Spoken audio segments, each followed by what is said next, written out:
ഇടുക്കി നെടുങ്കണ്ടം ഭോജൻ എസ്റ്റേറ്റിൽ പിതൃ സഹോദരനെ വെട്ടിക്കൊലപ്പെടുത്തിയ കേസിൽ പ്രതികളുടെ അറസ്റ്റ് രേഖപ്പെടുത്തി. തമിഴ്നാട് സ്വദേശികളായ ഇരട്ട സഹോദരന്മാരായ ഭുവനേശ്വർ, വിഘ്നേശ്വർ എന്നിവരാണ് അറസ്റ്റിലായത്.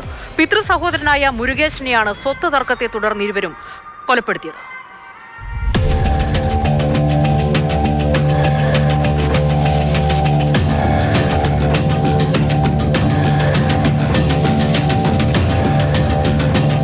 സ്വത്ത് തർക്കമാണ് പിതൃ സഹോദരനെ കൊലപ്പെടുത്താൻ ഭുവനേശ്വറിനെയും വിഘ്നേശ്വറിനെയും പ്രേരിപ്പിച്ചതെന്നാണ് പോലീസ് പറയുന്നത്. ഇന്നലെ വൈകിട്ട് 5 മണിയോടെയാണ് ഇരുവരും ചേർന്ന് കൊല നടത്തുന്നത്. ഇതിനുശേഷം കാട്ടിലേക്ക് ഓടി രക്ഷപ്പെട്ടു. ഭോജൻ എസ്റ്റേറ്റിലെ തൊഴിലാളികളാണ് മാരകമായി മുറിവേറ്റ നിലയിൽ മുരുകേശനെ കണ്ടെത്തുന്നത്. ഉടൻ ആശുപത്രിയിൽ എത്തിച്ചെങ്കിലും മരണം സംഭവിച്ചിരുന്നു.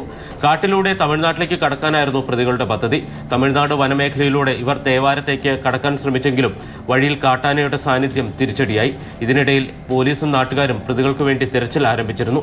രാത്രി വൈകി പ്രതികളെ നാട്ടുകാരുടെ സഹായത്തോടെ പോലീസ് പിടികൂടുകയായിരുന്നു. രണ്ട് കക്ഷികളും തമ്മിലുള്ള സാമ്പത്തിക തർക്കങ്ങളും മറ്റു തർക്കങ്ങളും ഇവർ നിരവധി കേസുകളിലെ പ്രതികളാണ്.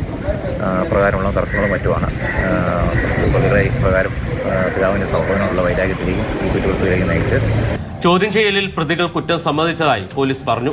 തങ്ങളുടെ പിതാവിന് കൂടി അവകാശപ്പെട്ട സ്വത്ത് മുരുകേശൻ നിഷേധിച്ചതാണ് കൊലയ്ക്ക് കാരണമെന്നാണ് പ്രതികൾ പോലീസിനോട് പറഞ്ഞത്. ഇരുവർക്കും എതിരെ വേറെയും കേസുകളുണ്ടെന്ന് പോലീസ് വ്യക്തമാക്കി. കോടതിയിൽ ഹാജരാക്കിയ പ്രതികളെ റിമാൻഡ് ചെയ്തു.